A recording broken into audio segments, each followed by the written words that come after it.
Hoje a nossa conversa vai fundo no capítulo 9 da segunda epístola aos Coríntios.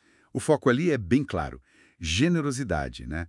Aquele serviço aos santos, como o texto chama. Exato, a ajuda aos cristãos da Judéia que passavam por necessidade. E Paulo começa de um jeito, assim, bem interessante. Ele fala que nem precisaria escrever sobre isso. É verdade, ele diz que já conhecia a disposição dos coríntios para ajudar. Sim, e não só conhecia como... parece que ele andou falando disso por aí.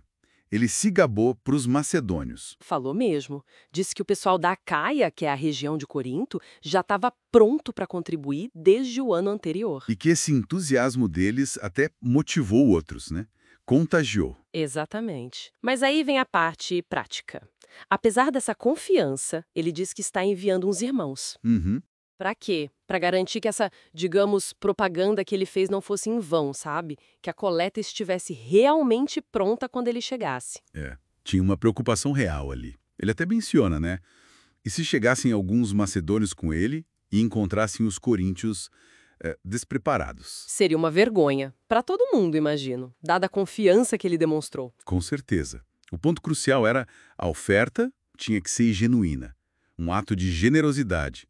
Não algo feito por, sei lá, pressão ou constrangimento. E essa ideia de ser voluntário, de coração, leva direto para aquele princípio que ele coloca logo depois, né?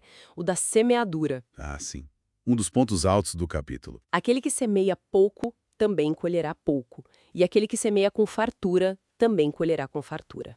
Como a gente pode, assim, entender melhor essa metáfora no contexto da contribuição? Olha, o fascinante aí é essa ligação direta que ele faz. Ação e consequência. Semear, que é o dar, e colher, que é o receber. Mas, veja bem, não é só uma questão de quantidade, tipo matemática. Semear com fartura sugere mais do que só volume. Sugere uma atitude, talvez. Exato. Uma disposição, uma liberalidade. O texto indica que essa generosidade na hora de semear leva a uma colheita também abundante. É um princípio de reciprocidade, ou talvez uma consequência natural ligada à atitude de quem doa. Faz sentido. A atitude parece ser a chave mesmo. E ele reforça isso logo em seguida, né? Sim, quando ele diz, Cada um contribua segundo propôs no seu coração, não com tristeza ou por necessidade. porque Deus ama o que dá com alegria. Essa parte é forte.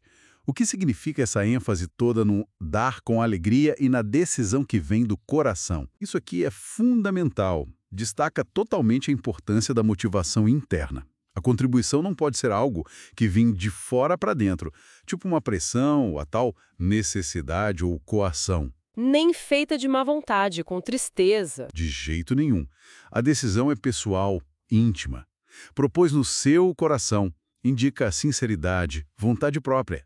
E a frase, Deus ama o que dá com alegria, olha, isso eleva demais essa atitude. Transforma a alegria em doar numa virtude, né? Algo que Deus valoriza. Exatamente. Não é só o ato de dar, mas o como se dá.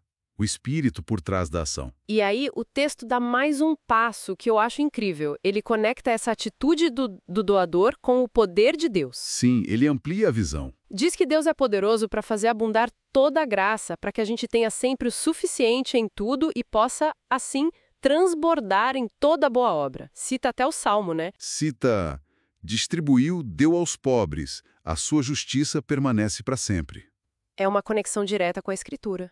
E ainda completa dizendo que Deus, aquele que dá a semente para quem planta e o pão para comer, ele mesmo vai multiplicar a sementeira e aumentar os frutos da justiça deles.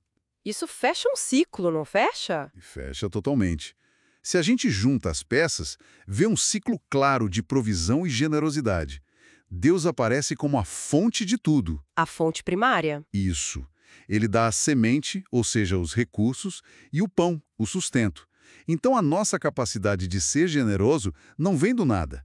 Ela vem da própria abundância que Deus concede. Deus é poderoso para fazer abundar toda a graça. Exato. E essa abundância não é para a gente guardar só para si. É um meio para abundar em toda boa obra, o que inclui, claro, a generosidade com os outros. E a promessa é dupla. Deus vai prover os recursos, a semente, e também vai multiplicar os resultados positivos disso, os tais frutos da justiça, que aqui parecem ser justamente esses atos de generosidade, as consequências boas da fé em ação.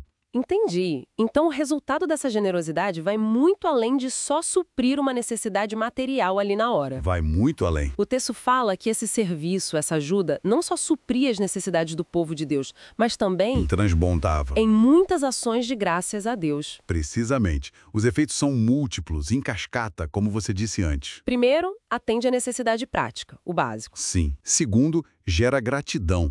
E veja, uma gratidão direcionada a Deus, não só a quem doou. Reconhece a fonte. Interessante isso. Terceiro, funciona como uma prova, um testemunho. A generosidade deles era a prova concreta, visível, da autenticidade da fé. A obediência ao Evangelho não era só da boca para fora. Era ação. Ação. E isso levava outras pessoas a glorificarem a Deus. E mais, a desenvolverem carinho e orarem pelos doadores, porque viam neles a excelência da graça de Deus. A generosidade vira um elo, sabe? Um elo comunitário e espiritual muito forte. Nossa, muito profundo isso. Então, para a gente amarrar nossa conversa, a mensagem central aqui parece ser que a generosidade, quando nasce de um coração disposto, alegre, ela faz mais do que cumprir um dever. Muito mais. Ela ativa um ciclo divino talvez, Deus provê, a pessoa responde com alegria, isso gera gratidão, valida a fé para todo mundo ver, fortalece os laços e tudo volta em louvor para Deus. Perfeito resumo. A metáfora da semeadura e a figura de quem doa com alegria são de fato centrais para a gente pegar essa dinâmica toda. Uma dinâmica poderosa. E aí o capítulo termina com aquela exclamação, né? Que parece fechar tudo com chave de ouro. Graças a Deus pelo seu dom inefável. Verdade. Se a gente pensa em tudo isso que conversamos, Deus provendo, a gente respondendo com generosidade, a graça transbordando, essa frase final ganha um peso enorme, não acha? Fica a reflexão, talvez, considerando todo esse contexto de dar, receber, graça abundante, o que seria, afinal, esse dom inefável, esse presente indescritível de Deus, que parece ser a inspiração, a base para toda essa dinâmica da generosidade humana? É algo para se pensar.